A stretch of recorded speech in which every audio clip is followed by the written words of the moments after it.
New York. Former President Trump spent much of this week sitting at a defense table New York Supreme Court, sometimes grunting, frowning or throwing his hands in the air before emerging to deliver impassioned speeches. Courthouse corridors. Away from Trump and his legal team.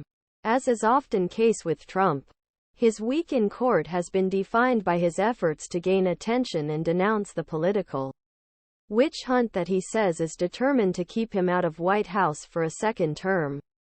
The start Trump civil trial offered a glimpse how his political goals in 2024 will collide with numerous legal challenges in the form 4 criminal indictments and scores civil lawsuits.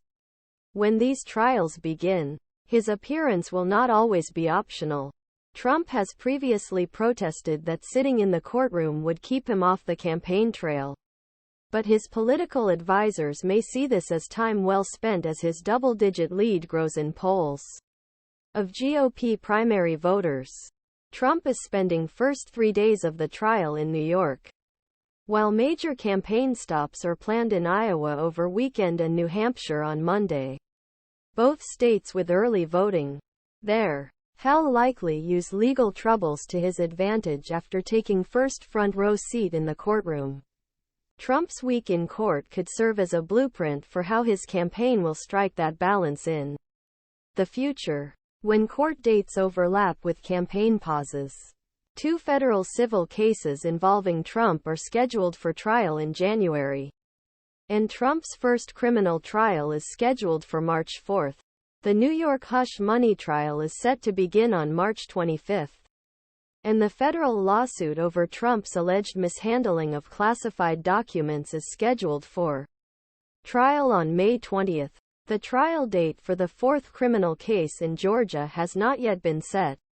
The dates could change, especially if Trump's legal teams succeed in any of their bids to delay trials until after the 2024 elections.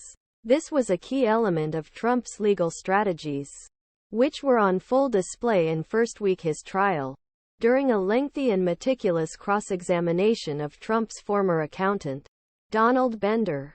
Judge Arthur Engoron said the government's first witness was not on trial. "I don't agree with that.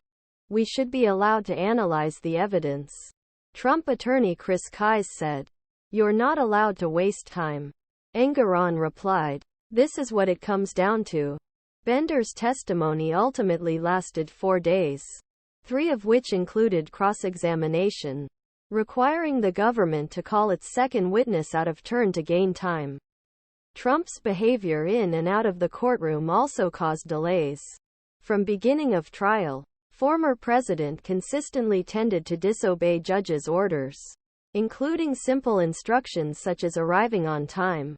Engoron repeatedly warned the court he kept a tight ship and would not tolerate delays. It was a warning that followed several speeches from Trump outside the courtroom extended scheduled recesses. Less than an hour